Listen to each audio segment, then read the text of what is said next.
तुम्हाला माहिती आहे का, फक्त पोलीसच नाही तर सामान्य माणूस सुद्धा फॉरेन्सिक सायन्सचा उपयोग घेऊ शकतो. बऱ्याच लोकांना असं वाटतं की फक्त फॉरेन्सिक सायन्स फक्त पोलीसच यूज करतात, तर असं नाही. तुम्ही सुद्धा तुमच्या कामामध्ये फॉरेन्सिक सायन्सची मदत घेऊ शकता.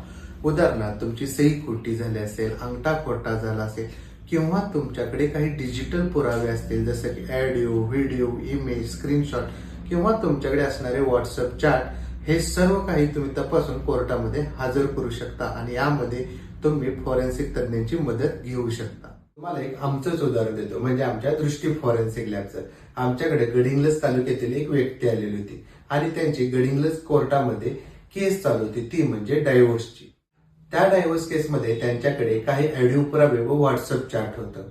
आम्ही ते सर्व पुरावे तपासून त्यांना पक्षकारांना दिलेले होते आणि ते पक्षकारांनी कोर्टामध्ये सबमिट सुद्धा केलेले होते. आमची चीफ एक्झामिनेशन पूर्ण झाल्यानंतर आम्ही क्रॉस एक्झामिनेशन साठी सुद्धा वेट केला, पण क्रॉस एक्झामिनेशन काही झाले नाही. त्यानंतर त्या कामामध्ये निकाल सुद्धा लागलेला आहे. व्हिडिओ आवडला असेल तर लाईक शेअर करायला विसरू नका. धन्यवाद.